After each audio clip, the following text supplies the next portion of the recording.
Lens के बारे में कितने तरह के पढ़े?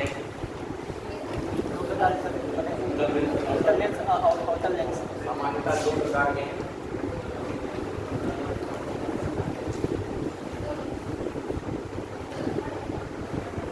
पहचान ये है कि जो लेंस किनारों पर पतले बीच में मोटे होते हैं कौन से उत्तल लेंस,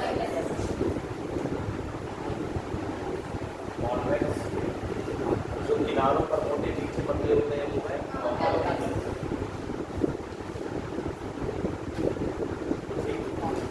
कोई अगर एक लेंस हम लोग ले लें तो उससे कुछ इंपॉर्टेंट जो टर्म्स हैं उसको समझ लीजिए। बीच में होता है इसका ऑप्टिकल सेंटर, वो होते हैं प्रकाशिक केंद्र, ऑप्टिकल सेंटर। ठीक, अब देखिए यहाँ पर ध्यान समझिएगा, ये एक आपके पास स्फीयर टाइप का रहा होगा, इसका आपने एक हिस्सा ही कट किया है, इधर लगा हुआ है। तो अगर आप इसका स्फीयर कंप्लीट करेंगे तो ये इस तरह कंप्लीट होगा। ठीक, इधर वाले का इसका सेंटर यहाँ कहीं पर मिलेगा, सी नाम दे दिया। इसी तरह अगर इसका कंप्लीट करेंगे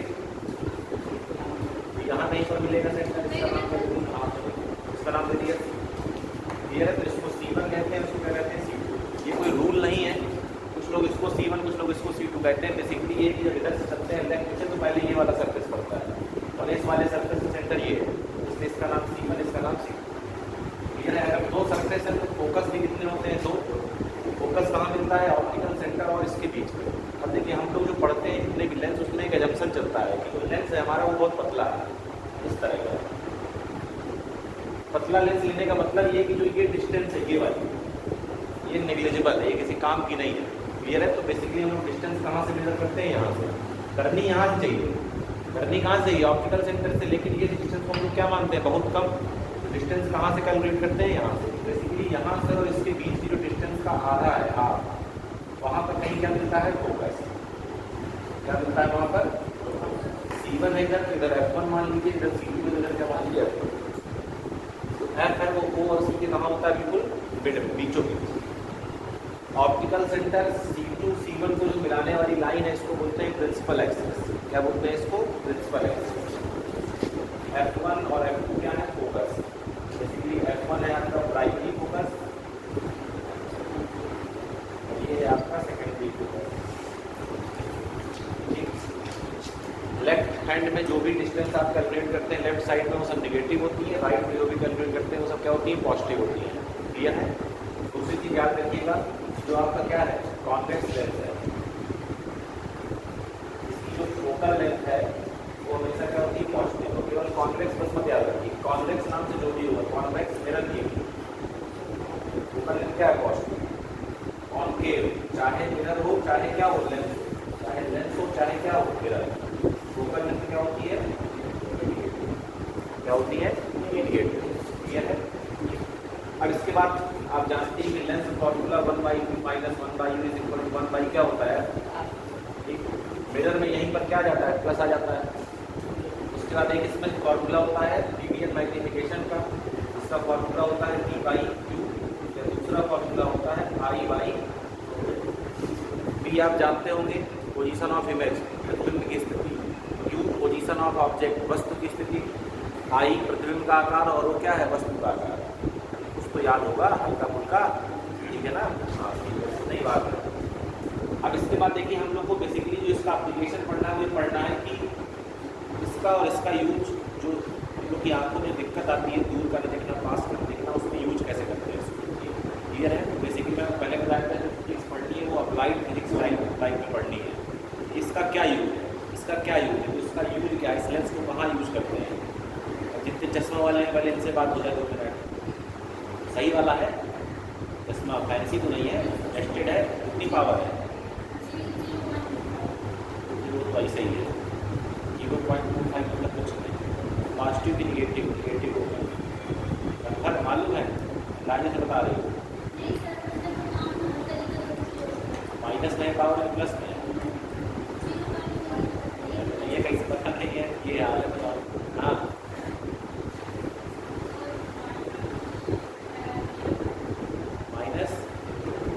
-0.5 नहीं 0.5, -5 होगा तो पढ़ाई लिखाई कम कर दी होगी। अच्छा, क्या समस्या है? पास का नहीं दिखता कि दूर का नहीं दिखता है? दूर का नहीं दिखता। ये तो ठीक ठाक है, -2.5 दूर का नहीं दिखता है। देखिए समझिएगा, इसमें एक टर्म डिफाइन करेंगे हम लोग, पावर।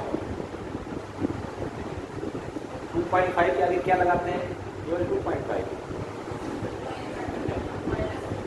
-2.5 बस ऐसे ही, -2.5 -2.5 kilometre, -2.5 kilogram, litre, millilitre, centimetre, क्या लगाते हैं आगे?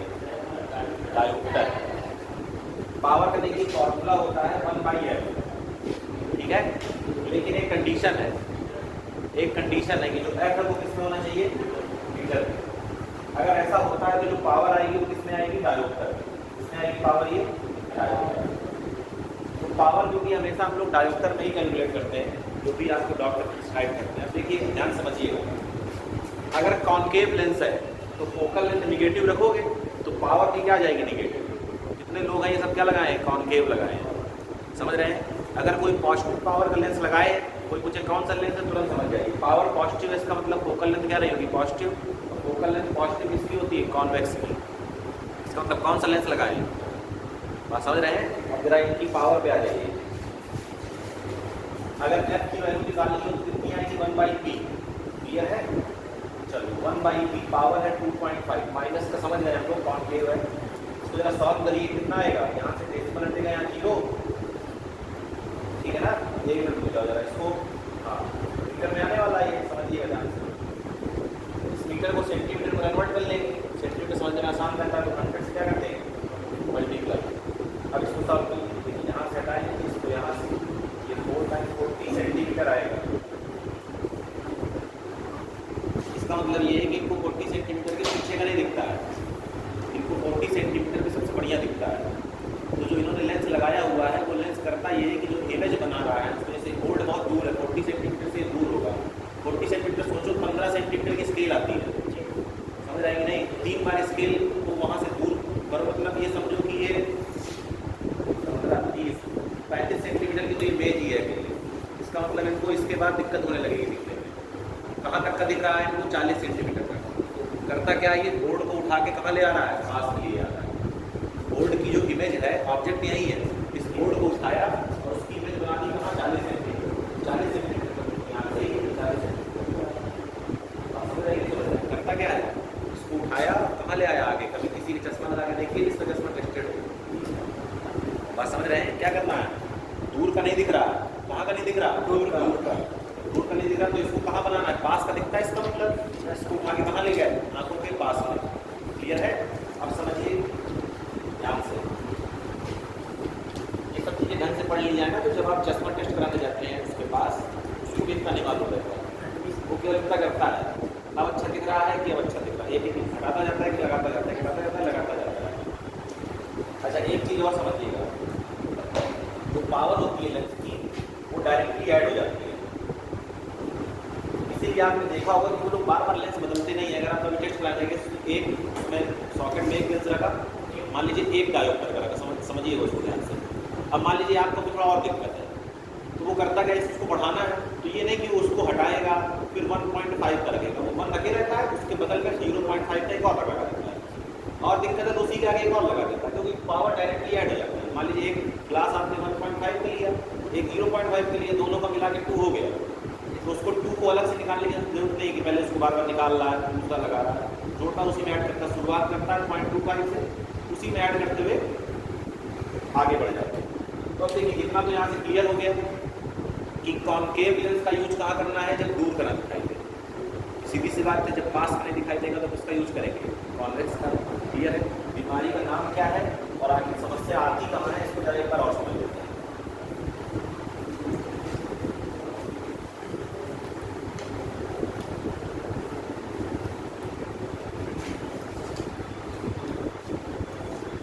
हिंदी में आप लोगों ने पढ़ा होगा दूर दृष्टि दोष। ये वर्ड बहुत गलत वर्ड है, हल्दी के वर्ड है। इसका जो सही वर्ड है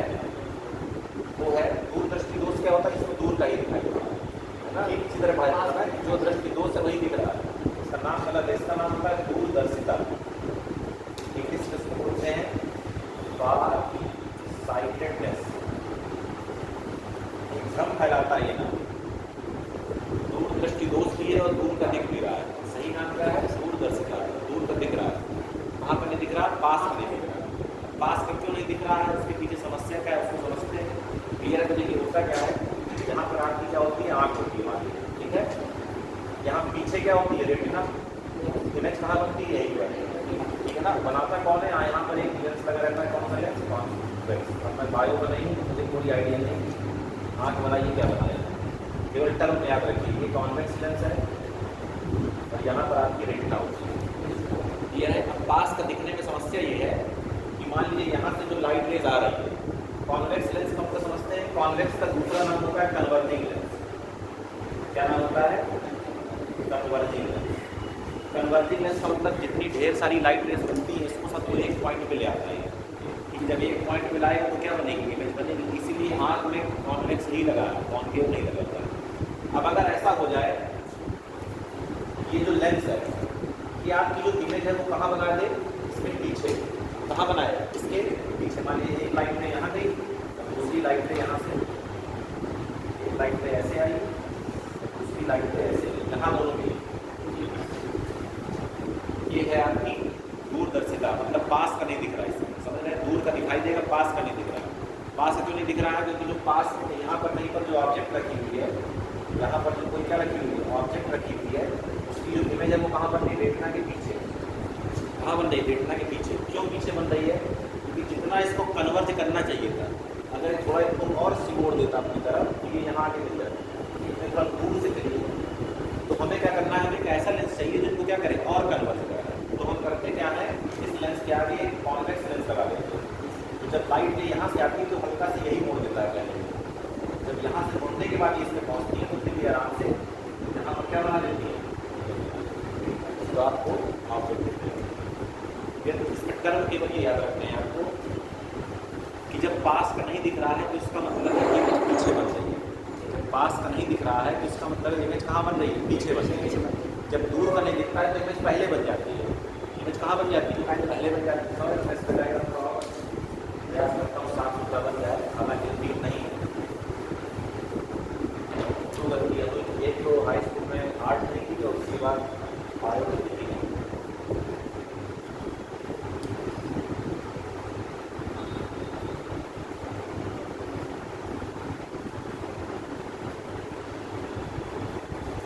पहले ही कंडीशन ये आपकी याद में यहाँ पर एक और कॉन्वेक्स लेंस लगाया हुआ है। यहाँ पर आपकी कोई ऑब्जेक्ट रखी है, मान लीजिए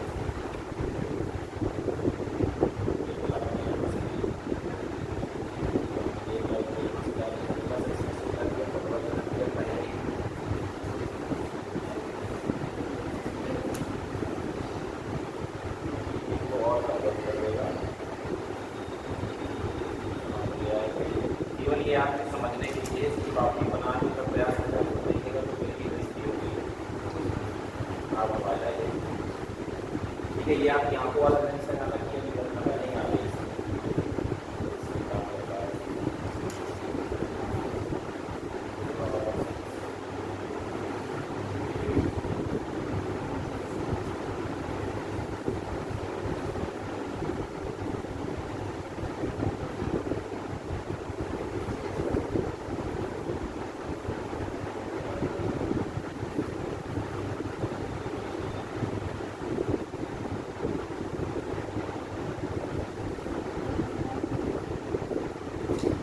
हल्का से देखिए इसमें क्या किया? बेल्ट किया तो जाके आगे बैठ रहा है। अगर ये सीधे इस तरह पहुँचती इसके पास तक, ये कहाँ पहुँचा रहा था? पीछे तक पहुँचा रहा था, ठीक है ना। अगर मान लीजिए इसको डायरेक्ट लाइन में लोग आगे बढ़ा के दिखाएँ तो इसने बेल्ट नहीं किया है तो ये किस वाले से बेल्ट हो रही थी और किस वाले से बेल्ट होगी? यहाँ कहीं मिल रही थी। ये जो डैश लाइन वाली है ये क्या है? पहले की पोजीशन है और जो अब आपने बनाई है लाइन से वो क्या है? एक्चुअल पोजीशन है लेंस लगाने के बाद। पहले ये लाइट सीधे ऐसे आ रही थी, सीधे जाती इस लेंस में आँख वाले पर और ये इनको कहाँ? पीछे कन्वर्ट कर रहा था। आप ये क्या लगा दिया? पहले लगा दिया, हल्का सा सेमेंट कर दिया तो इसने बाकी आप यहाँ पर क्लियर है। ये क्या है? आपकी दूरदर्शिता है। मेरे समझ से इसको हाइपरमेट्रोपिया बोलते हैं। बाकी मुझे ये वाला नाम कंफर्म नहीं है। जहाँ तक अगर उसका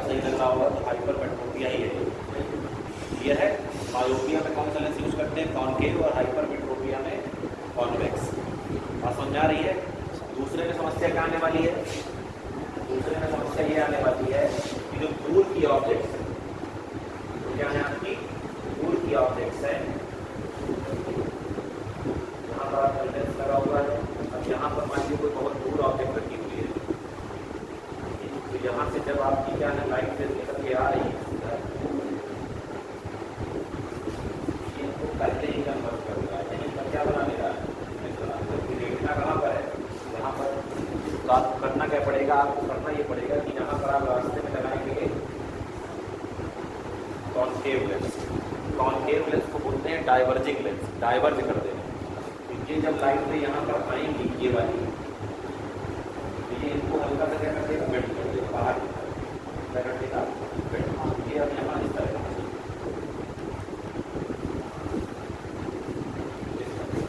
अब यहाँ से कन्वर्ट करेगा तो कहाँ ले जाएगा, ठीक। समस्या समझिएगा। वहाँ पर क्या था पहले वाले केस वाले केस में, ये पहले से ही चली आ रही पास ही में थी, और भाई इसमें पास का नहीं दिख रहा ना आपको। पास का नहीं दिखने का मतलब क्या है कि ऑब्जेक्ट बहुत पास में रखी है तभी तो नहीं दिख रहा है। तो पास वाली ने क्या किया, इमेज कहाँ बना दी, बहुत दूर। इमेज कहाँ बना दी, बहुत दूर। तो आपने किया क्या, आपने एक कॉन्वेक्स और लगाया। तो कॉन्वेक्स ने क्या किया, इसको थोड़ा और कन्वर्ट करा के कहाँ पहुँचा दिया, रेटिना को। वहाँ पर ऑब्जेक्ट कहाँ रखी है, बहुत दूर रखी है। बहुत दूर रखी है तो जो लेंस आपका है वो क्या कर दे रहा है, बहुत पहले ही इमेज बनाई दे रहा है। तो आपने क्या किया, हल्का सा बेंड किया। कैसे बेंड किया, अगर इसको दूर दूर करना है तो क्या लगाना पड़ेगा आपको, कॉन्केव लेंस। अभी यहाँ पहुँची फिर इसने कहाँ से कन्वर्ट कर दिया, ये वाली कौन सी कंडीशन है, मायोपिया। इसको बोलते हैं शॉर्ट साइटेडनेस या निकट।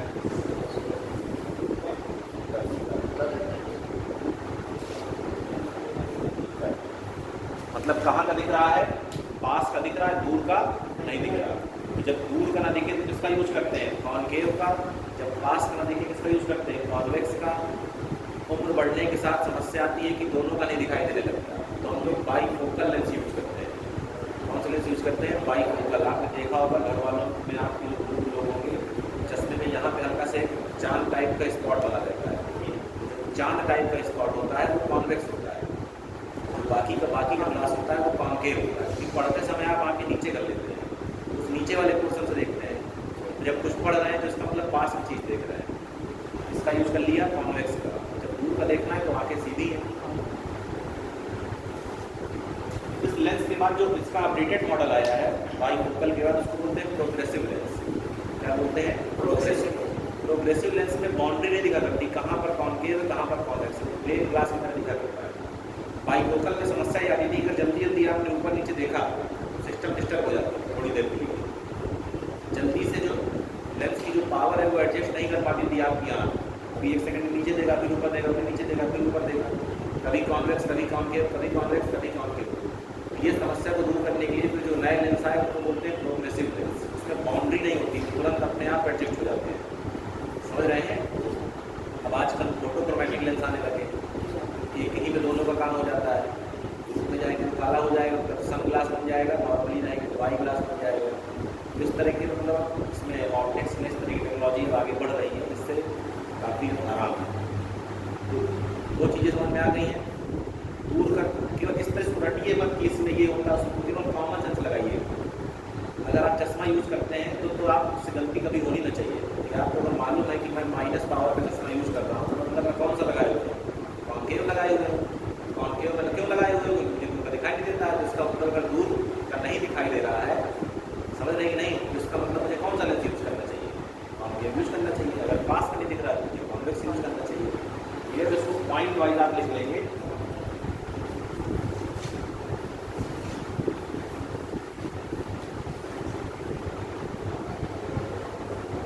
पास का ना दिखाई दे, क्या यूज करना है, कॉन्वेक्स। दूर का ना दिखाई दे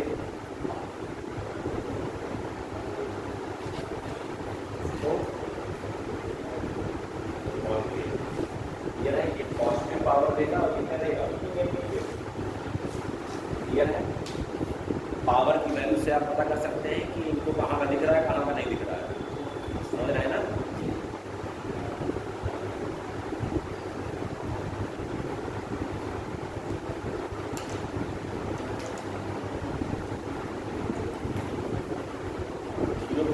वालों को देख लिया जाए तो पहले कितनी आएगी 2.25 और यहाँ पर कितना करना पड़ेगा 100, इस बार कितने जीरो बढ़ेंगे 2, 400 मीटर। तो आपको 400 मीटर सेंटीमीटर 400 सेंटीमीटर ठीक ठाक दिख रहा है, कुछ दिख रहा है। यहाँ से भाई यहाँ से खड़े होकर बोर्ड देखना है, दिख रहा है, उसका मतलब विशेष समस्या नहीं है।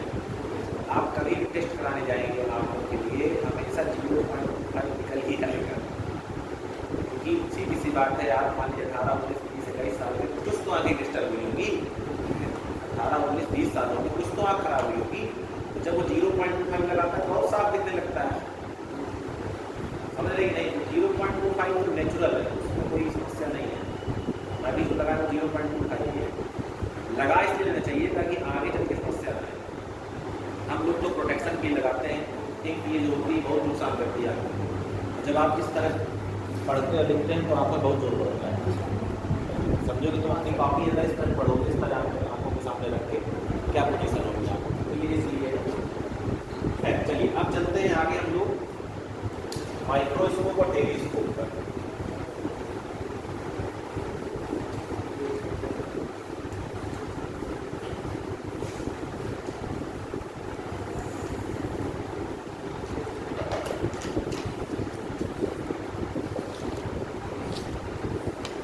क्या बोलते हैं इसको, सूक्ष्मदर्शी। एक बेसिकली ये 2 तरह के होते हैं, एक सरल सूक्ष्मदर्शी और दूसरा संयुक्त सूक्ष्मदर्शी। सुना है ना? क्या होता है सरल सूक्ष्मदर्शी? Simple microscope. कहाँ देखा है आपने, यही बता दीजिए। सिंपल माइक्रोस्कोप कहाँ देखा है?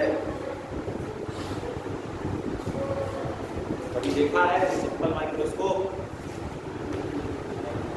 कंपाउंड का थोड़ा मुश्किल है, बायो का कोई नहीं है कोई बायो स्ट्रीम का कोई नहीं है। हाँ, सिंपल माइक्रोस्कोप कहाँ देखा है? लैब में देखा। किस तरह का होगा देखने में?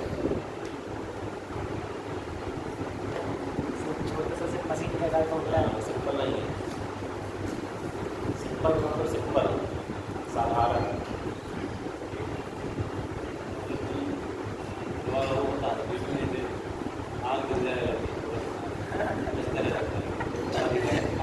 क्या बोलते हैं उसको?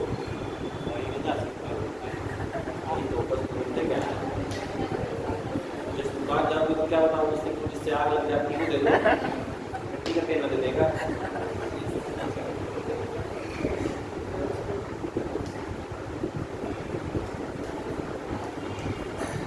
जाकर दुकान में खाओगे सिंपल माइक्रोस्कोप तब भी नहीं देगा। अरे छानबीन करने के लिए मैग्नीफायर यूज करते हैं, भाई ये सिंपल माइक्रोस्कोप। कौन सा लेंस है वो मैग्नीफायर होता है, उसमें कौन सा लेंस लगा रहता है? कॉन्वेक्स लगेगा। क्यों?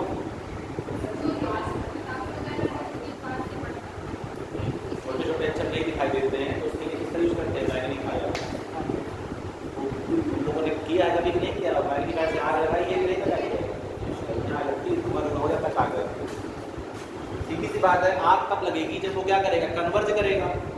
ढेर सारी सबकी लाइट आ रही है, सबको मिला के कहाँ ले गया, फोकस पे ले गया। एक ही पॉइंट पर जब पूरी लाइट आने लगेगी तो सीधी सी बात है, लाइट तो एनर्जी है, तुरंत क्या लग जाएगी, आग लग जाती है। तो सिंपल माइक्रोस्कोप कुछ नहीं है, एक कॉन्वेक्स लेंस होता है। क्या होता है ये? Convex lens. एक कॉन्वेक्स लेंस में एक स्पेशल केस आता है इमेज बनाने के लिए। देखिए ये हो गया इसका ऑप्टिकल सेंटर, यहाँ पर एक फोकस है और यहाँ पर क्या है आपके पास, centre of curvature. Convex lens कभी आप मैग्नीफायर को अगर लेके हाथ में पढ़ने की कोशिश करेंगे तो वो हर जगह पोजीशन पे काम नहीं करता है, समझ रहे नहीं? किसी पर्टिकुलर पोजीशन पे ही काम करता है। वो पोजीशन तब होती है जब आपकी ऑब्जेक्ट फोकस और ऑप्टिकल सेंटर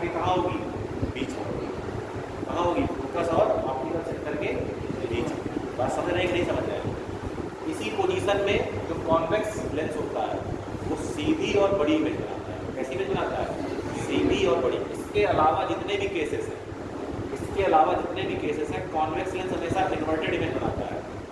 कैसी बनाता है? उल्टी। लेकिन इस केस में बड़ी तो इसके अलावा भी बना देता है। बड़ी बनाने की दिक्कत नहीं है हमको, तो मैग्नीफाई की दिक्कत नहीं है कि मैग्नीफाई कब करेगा। मैग्नीफाई तो वो बाकी केसेस में भी करता है। समझ रहे हैं? आप फोकस पर रखिए, कहाँ बनेगी इमेज? इनफाइनाइट मतलब बहुत बड़ा। फोकस पे पहले रखिए, सी और एफ के बीच में, तब भी इमेज बड़ी बनेगी। लेकिन हमें बड़ी भर नहीं चाहिए, हमें सीधी चाहिए। ठीक है? कहाँ से कबूतर पढ़ रहे हैं तो वो कबूतरें दिखाई दे, उल्टा ना दिखाई दे, अगर लेंस लगा के पढ़े। और समझ रहे नहीं? तो हमें इमेज कैसी चाहिए? अच्छा जैसे वैसे ही दिखाई दे। और कैसे दिखाई दे? बड़े दिखाई दे। तो इसलिए आप सोचिए कि किताब आपके नीचे रखिए और आप लेंस को ऐसे पकड़ के देखेंगे, काम नहीं करेगा। उसको आपको किताब के पास ले जाना पड़ेगा। समझ? आँख के पास ले जाने से मतलब नहीं है, कहाँ ले जाना पड़ेगा? किताब के पास। जो ऑब्जेक्ट है जिसको आप पढ़ना चाह रहे हैं, जिसको आप देखना चाह रहे हैं, वो लेंस के पास ही होनी चाहिए। ठीक है ना? समझ रहे हो कि नहीं? अगर लेंस का फ्रेम बहुत चौड़ा नहीं है, मतलब जैसे फ्रेम के अंदर पता रहता है प्लास्टिक के फ्रेम के अंदर, अगर मान लीजिए फ्रेम बहुत चौड़ा नहीं है, आप लेंस कॉन्वेक्स लेंस लीजिए, उसको उसी किताब के ऊपर रख लीजिए, कुछ नहीं दिखाई देगा। जैसे हम लोग ये जनरल हम लोग कॉमन सेंस लगाते हैं कि जितना पास ले जाएंगे उतना बड़ा दिखाई देगा, ऐसा नहीं, कुछ नहीं है।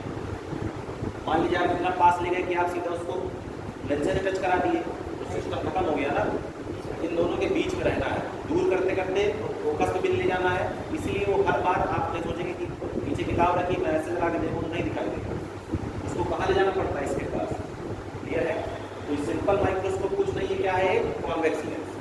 और कंपाउंड माइक्रोस्कोप में 2 कॉन्वेक्स लेंस आ जाते हैं, क्योंकि इसकी जो मैग्नीफाइंग पावर होती है बहुत कम होती है। मतलब ये बहुत बड़ा नहीं कर सकता है। काम चलाने पढ़ने लिखने के लिए तो ठीक है, तुम सोचो कि हम जो है इसमें बायोमिस का यूज़ करें छोटी छोटी चीज़ों को देखने के लिए, तो उस काम के लिए है नहीं। फिर इसका अपडेटेड वर्जन आता है कौन सा? Compound microscope. क्या आता है? Compound microscope. कंपाउंड माइक्रोस्कोप में 2 लेंस होते हैं, एक छोटा सा लेंस यहाँ लगा रहता है और एक बड़ा सा लेंस यहाँ लगा रहता है। ठीक? इसको बोलते हैं ऑब्जेक्टिव,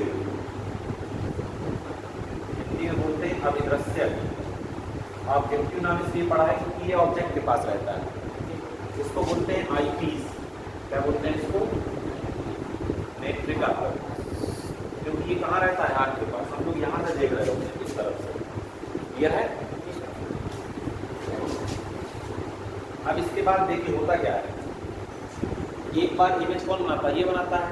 दूसरी बार इमेज कौन बनाता है? ये। कुछ मैग्नीफाई ये कर देता है, कुछ मैग्नीफाई ये कर देता है, तो मैग्नीफिकेशन क्या हो जाता है? बढ़ जाता है। यह है, अगर 2 लेंस आपके पास हैं तो दोनों का जो मैग्नीफिकेशन होगा वो दोनों के प्रोडक्ट के बराबर होगा। जैसे मान लीजिए कि इस लेंस का मैग्नीफिकेशन अभी आपने देखा था ना, क्या था? V/, एक बार इसका मैग्नीफिकेशन और फिर एक बार इसका मैग्नीफिकेशन, तो टोटल मैग्नीफिकेशन मिलता है वो M1 × M2 होता है, प्लस नहीं होता, क्या होता है? मल्टीप्लाई। इसलिए जो मैग्नीफाइंग पावर है बहुत ज़्यादा बढ़ जाती है। मान लीजिए ये कर रहा है 5 टाइम्स, तो ये भी कर रहा है 5 टाइम्स, दोनों को मिला देंगे तो 25 हो जाएगा। एक बात समझ रहे हैं ना? इसके कारण है क्या? 2 लेंस यूज करते हैं। दूसरी चीज़, ये छोटा क्यों बनाते हैं, ये बड़ा क्यों बनाते हैं? ये बड़ा नहीं है, पहली बात, ये नॉर्मल है, इसके कंपेयर में ये बड़ा है। ये छोटा क्यों है? क्योंकि आपको माइक्रोस्कोप में छोटी छोटी चीज़ें देखनी है, आदमी को देखना नहीं माइक्रोस्कोप से, छोटी चीज़ें देखनी है, तो ये वाला लेंस क्या रहता है? छोटा रहता है। बस हमें बड़ा लगा देंगे तो क्या हो जाएगा? कुछ ना हो जाएगा। देखना कुछ, दिखे कुछ, दिखने लगेगा कुछ। समझ रहे हैं कि नहीं? ये ऑब्जेक्टिव छोटा क्या है? छोटी चीज़ों को देखना है, और ये बड़ा नहीं है, ये नॉर्मल है, इसके कंपेयर में ये क्या है? बड़ा है। बात समझ रहे हैं? ये यहाँ पर टर्म आता है स्मॉल डी बोलते हैं। एक इसको बोलते हैं स्पष्ट दृष्टि की न्यूनतम दूरी, least distance of distinct vision. Least distance of distinct vision. Distinct का मतलब होता है अलग अलग, डिस्टिंक्ट का मतलब होता है अलग अलग। जैसे आप किसी ऑब्जेक्ट को अगर देखना चाहते हैं तो जनरली हम लोग को कॉमन सेंस ये रहता है कि आंखों के जितनी पास लाएंगे उतना अच्छा दिखाई देगा, इसलिए है पास मिला रहे हैं। लेकिन एक डिस्टेंस ऐसी भी आती है कि अगर आप उससे भी ज़्यादा पास लेगा तो ये डबल हो जाती है, ब्राइटनेस आ जाती है ना। इसको बिल्कुल आंखों के पास ले और देख लीजिए, पेन में उसको लिखा है, बहुत ज़्यादा आंखों के पास लाएंगे तो क्या हो जाएगा? ब्लर हो जाएगा। तो क्या करा? Least distance of distinct vision, मतलब आंखों से एक फिक्स डिस्टेंस होती है जहाँ पर सबसे अच्छा दिखाई देता है, उसको बोलते हैं स्मॉल डी। क्लियर है। और इसकी वैल्यू जो है वो सबसे जो अच्छी आँख है उसके लिए 25 सेंटीमीटर होती है। कितनी होती है? 25 सेंटीमीटर। मतलब अगर आप अपनी आँख से 25 सेंटीमीटर पर किसी ऑब्जेक्ट को देखेंगे तो सबसे अच्छी दिखाई देगी, साफ भी दिखाई देगी और हेवी भी दिखाई देगी, एक तक दोनों दिखाई देगी। तो इसको पास ले जाएंगे ये डबल होने लगेगी। समझ रहे हैं कि नहीं? इस डी का यूज है। दूसरी चीज ध्यान समझिएगा, ये आपके पास है ऑब्जेक्टिव, इसकी फोकल लेंथ होती है f0, इसकी फोकल लेंथ होती है f e for eyepiece, O for objective. ये है ऑब्जेक्ट हमेशा इसके पास रखी जाती है, इसके पास ऑब्जेक्टिव के पास। ये है, जरा समझिएगा ध्यान से। जब आपके पास सिंपल माइक्रोस्कोप होता है और जब आप इसका मैग्निफिकेशन निकालते हैं तो मैग्निफिकेशन की दो वैल्यू, एक होती है डी बाई एफ और एक होती है मैग्निफिकेशन की value 1 plus D by F. D का मतलब आप समझ गए हैं, ये फिक्स है इसकी वैल्यू। जैसे आप कहेंगे कि ये हमारे पास क्या है, सिंपल माइक्रोस्कोप है, उसके लेंस की फोकल लेंथ इतनी है, इतनी भी आपको दे दी तो पूछेगा आपसे कि बताइए उसका मैग्निफिकेशन कितना है।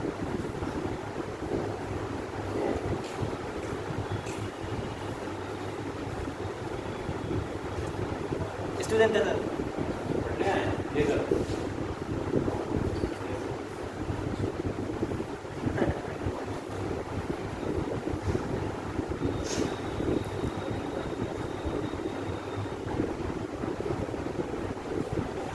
देखिए किसी भी माइक्रोस्कोप की दो सेटिंग्स होती हैं, एक होती है मिनिमम मैग्निफिकेशन के लिए और एक होती है मैक्सिमम मैग्निफिकेशन के लिए।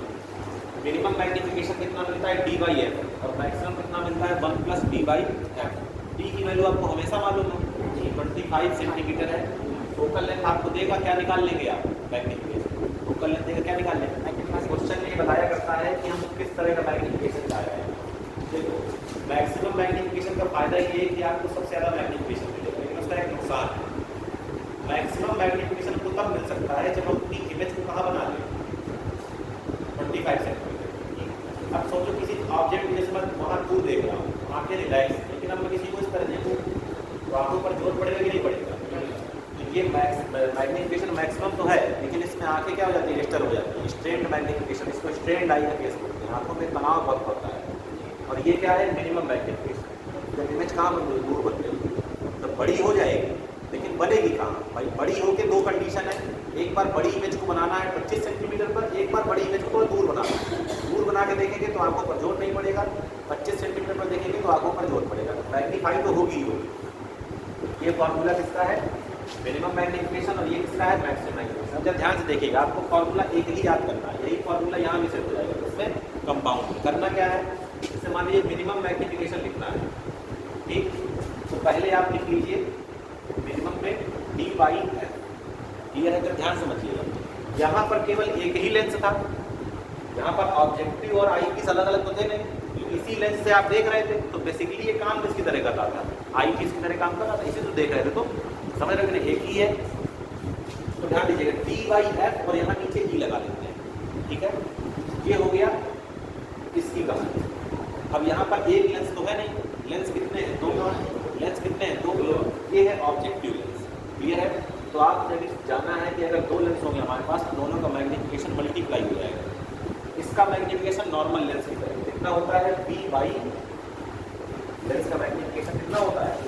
बी बाई, क्योंकि ये ऑब्जेक्टिव है तो क्या लगा देते हैं?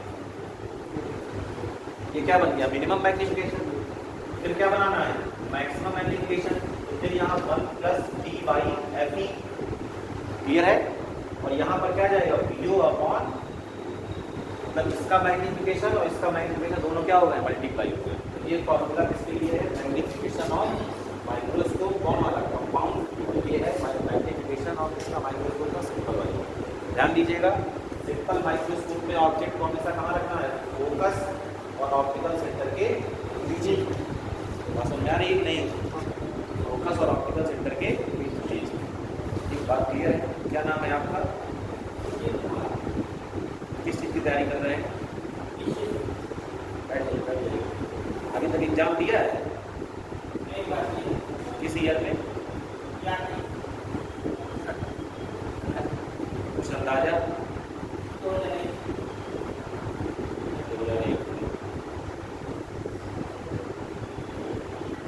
उसके बाद एक भी आपने एग्जाम नहीं दिया? अचानक से लगभग 21 साल बाद कौन सी प्रेरणा मिली आपको, कुछ बताएंगे?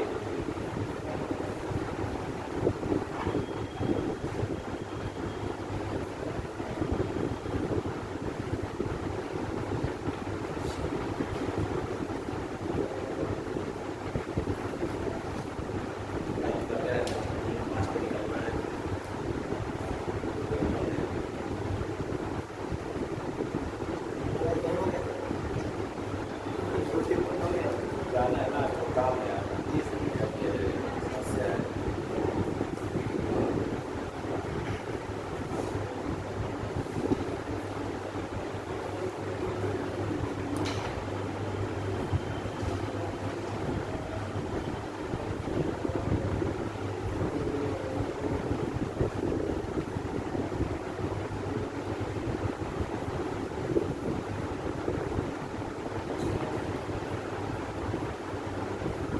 राधे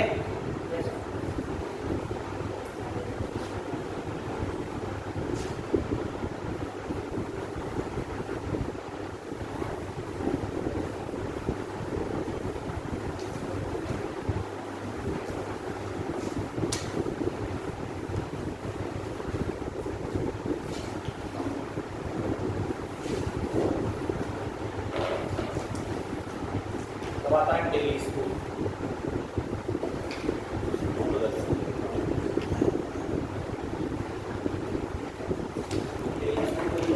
वहाँ की वस्तु को देखने के लिए, दूर का मतलब है कि सेलेस्टियल ऑब्जेक्ट्स को देखने के लिए। तो इसमें देखिए सिस्टम क्या है उल्टा, छोटी ऑब्जेक्ट को देखना था तो ऑब्जेक्टिव क्या बनाया था छोटा, बड़ी ऑब्जेक्ट्स को देखना है तो ऑब्जेक्टिव पर क्या बनाएगी बड़ा। और आई पीस मतलब क्या छोटी नहीं है, आई पीस उतनी ही है, आँख के लिए उतना ही लेंस है, इसके कंपेयर में क्या है ये छोटा है। बात समझ रहे कि नहीं, तो है उतना ही। अब दूर पर मान लीजिए यहाँ पर कहीं चंद्रमा वंद्रमा है, ठीक है, यहाँ से पैरेलल लाइन्स आती है, इसके फोकल प्लेन पे यहाँ पर कहीं पे क्या बनती है, इमेज बनती है। ये इमेज इसके लिए ऑब्जेक्ट काम करती है, इसलिए क्या बनेगा 95 डिग्री।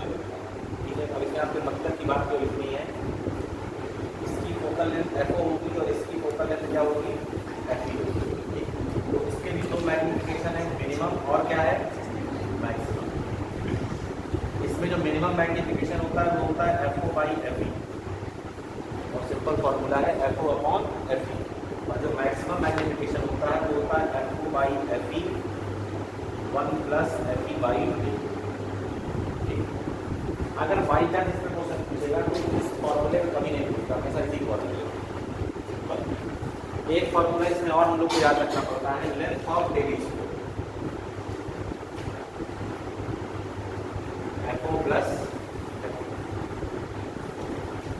FO प्लस ये है FO focal length of objective, FE focal length of eyepiece.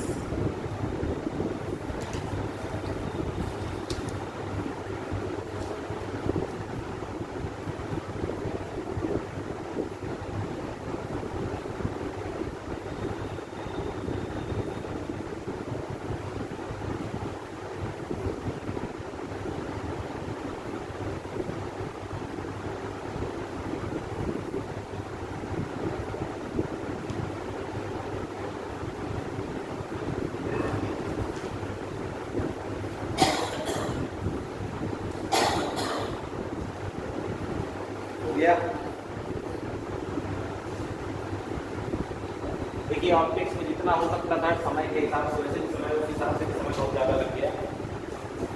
मैंने आपको पहले कहा था 8 क्लासेस में टोटल, इसमें जिस खत्म होनी है वो हो पानी नहीं है जीवन में कभी भी, लेकिन जितना हो सकता है। तो ऑप्टिक्स एक टॉपिक हो गया। दूसरा टॉपिक जो इम्पॉर्टेंट है आपके लिए वो gravitation. Exam point of view से दूसरा टॉपिक हो गया है ग्रेविटेशन। ग्रेविटेशन में हम लोग सैटेलाइट्स के बारे में थोड़ा बहुत पढ़ लेंगे।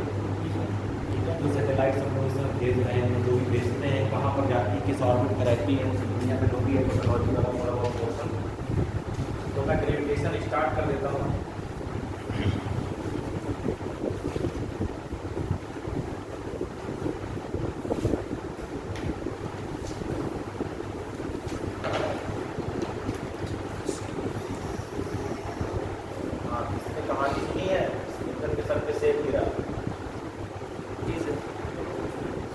गिरा था?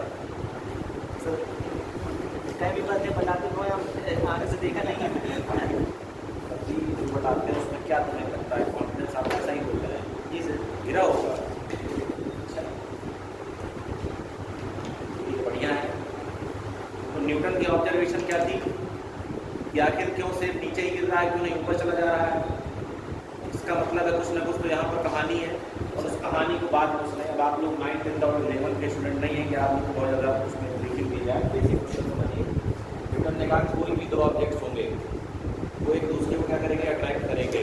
ठीक है, अगर एक का मास कितना है m1, दूसरे का मास कितना है m2, और उनके बीच की डिस्टेंस कितनी है r, जो ग्रेविटेशनल फोर्स होता है वो होता है G m1 m2 by r²। G होता है यहाँ पर यूनिवर्सल ग्रेविटेशनल कांस्टेंट, और G की वैल्यू हमेशा फिक्स होती है 6.67 × 10⁻11 newton metre square by kilogram square. ठीक है, अकॉर्डिंग टू न्यूटन जो भी दो ऑब्जेक्ट्स होंगी वो हमेशा क्या करेंगे, दूसरे को अट्रैक्ट करेंगे। ये है। अब एक क्वेश्चन है आपसे, आपके पास भी कुछ ना कुछ मास है, तो आपके बगल वाले व्यक्ति के पास भी कुछ ना कुछ मास है, तो आप दोनों क्यों नहीं एक दूसरे चिपक जा रहे हैं? न्यूटन गलत है या फिर चले कुछ और समस्या है? दो ऑब्जेक्ट्स हैं, ये दोनों चिपक गई है, ठीक है, तुम्हें अट्रैक्ट कर रहा है, ये खींच रहा है अपनी तरफ, क्या नहीं खींच रहा? अच्छा, क्यों नहीं एक दूसरे से ऑब्जेक्ट अट्रैक्ट हो रही है? क्या समस्या आ रही है? सेब से तो ज़्यादा ही मास होगा आप लोगों का, और नहीं होगा, सेब से ज़्यादा भारी है। क्यों नहीं ऑब्जेक्ट एक दूसरे से अट्रैक्ट हो रही है? अगर न्यूटन ने ऐसा कहा था, न्यूटन का एक जमाना था कि न्यूटन जो कहे मतलब पत्थर की लकीर हो जाती थी। बड़े बड़े वैज्ञानिकों को कैरियर बर्बाद कर दिए न्यूटन ने, ये वाला अपनी चक्कर में समझ रहे हैं, बाकी की बातें वो देता था, और एक तो इसकी कहानियाँ बस सही हो गई, तो मतलब काफ़ी काम किया सही उसने। तो मतलब ये कि गलती है उसको मान लेना चाहिए, नहीं कि नहीं हम तो न्यूटन है, न्यूटन माने हम हमारे न्यूटन। बताएं जरा क्या समस्या आ रही है? अगर दो ऑब्जेक्ट्स एक दूसरे को अट्रैक्ट करती हैं according to Newton's law of gravitation, क्यों एक दूसरे से नहीं अट्रैक्ट हो रही है? क्यों आप के बीच में सेपरेशन है?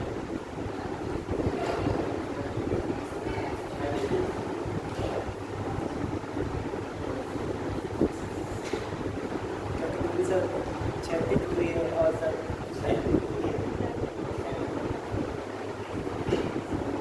तो का सर दोनों उदाहरण लगता है, मतलब अगर छत से गिर रहे होंगे तो ये बैठा होगा, वहाँ से गिर रहे हो तो अपने आप इसके ऊपर गिर जाओगे क्या?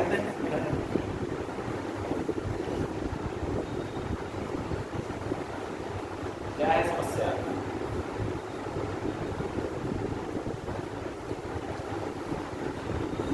कोई तो इसको ब्रेक कर रहा है, लॉ तो ये सही है, बिल्कुल लास्ट तक इसमें कोई कमी नहीं पाई गई। जैक में क्या इसमें ऐसा लूप बोले, इसको हम लोग समझ नहीं पा रहे हैं जनरली बड़े पॉइंट ऑफ व्यू से देखने पर। कोई भी दो ऑब्जेक्ट्स होंगी क्या करेंगे, इस फोर्स अट्रैक्ट करेंगे, ये भी अट्रैक्ट कर रहा है, ये भी अट्रैक्ट कर रहा है, दोनों काम आसान है। ये इस पर इधर की तरफ फोर्स लगा रहा है, फोर्स लिखने का तरीका होता है F1, दूसरे वाले पर फोर्स पहले वाले की वजह से, पास में लिखा होता है उस पर फोर्स जो दूर लिखा है उसकी वजह से, और ये इसको अट्रैक्ट कर रहा है F1। इस हिसाब से दोनों को बढ़िया तुरंत पास में आना चाहिए था, है कि नहीं? क्यों नहीं आ पा रहे? कोई बाहरी फोर्स नहीं लग रहा। ये कौन सी आदत होती है जी? कुछ बोला और उसके बाद धीरे धीरे आवाज़ कम होती चली जाती है, वो आधे सेकंड से आवाज़ गायब हो जाती है। देखिए इसको जरा फोर्स को समझिए ध्यान से। ये जो इक्वेशन है ये कहाँ से आई है? न्यूटन ने कहा था कि जो फोर्स होगा वो डायरेक्टली प्रोपोर्शनल होगा उनके मास के प्रोडक्ट के। समझ रहे कि नहीं? मतलब मास जितना ज़्यादा होगा फोर्स उतना ज़्यादा होगा, क्लियर है? मास जितना कम होगा फोर्स उतना कम होगा। अब तुम बैठे तो इसके बगल में हो, लेकिन कोई और भी है जो ऊपर ग्रेविटेशनल फोर्स लगा रहा है, वो है धरती, पृथ्वी, अर्थ। और अर्थ का जो मास होता है वो 6 × 10⁻24 kg के अराउंड होता है। 5.98 होता है, 6 मान लेते हैं। अब एक आदमी है तो हो गए, इनको ये भी बुलाना चाह रहा है, अगर ये फोर्स लगा रहा है बराबर, कोई कमी नहीं है उसमें, लेकिन दूसरा फोर्स कौन लगा रही है? अर्थ। तो फोर्स बड़ा किसका है? अर्थ का। अर्थ का मास क्या है? बहुत ज़्यादा, इसके कुछ बेच हो गई समझ रहे हो? लगा जाता होता तो उसकी गोल बैठ करते जाएंगे, समझ रहे हो कि नहीं? कौन बचाए?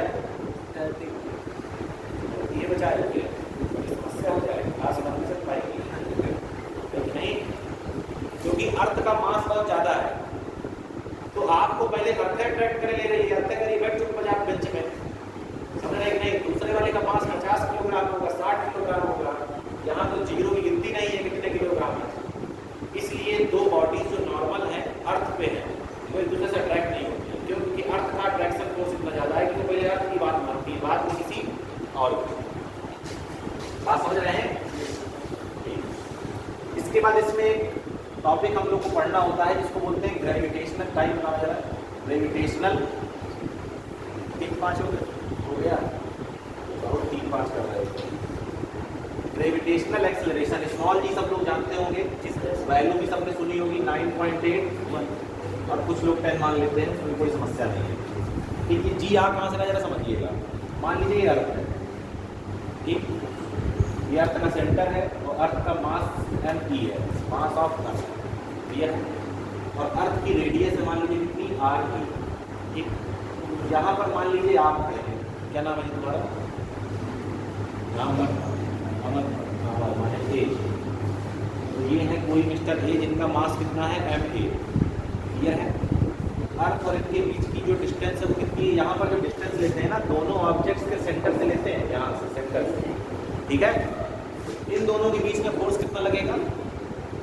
F = G, ध्यान से देखिएगा, ma, दूसरा मास कौन सा है? me/re², सही है?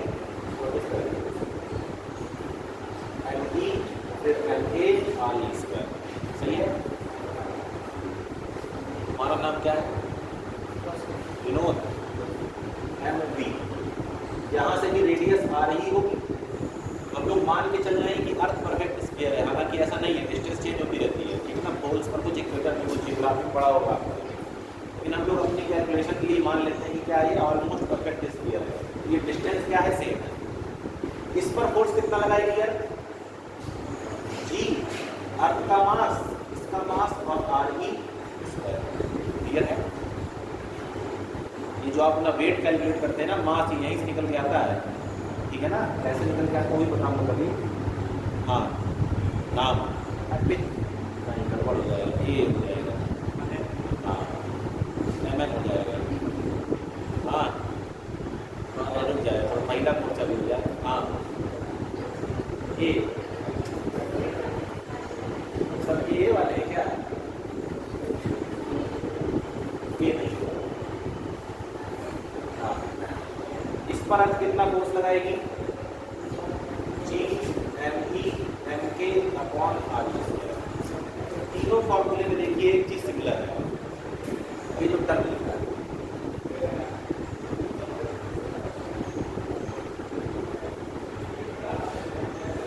समझ रहे हैं? चेंज क्या हो रहा है? केवल आपका मास चेंज क्या हो रहा है? केवल आपका मास, बाकी का टर्म एक फिक्स है।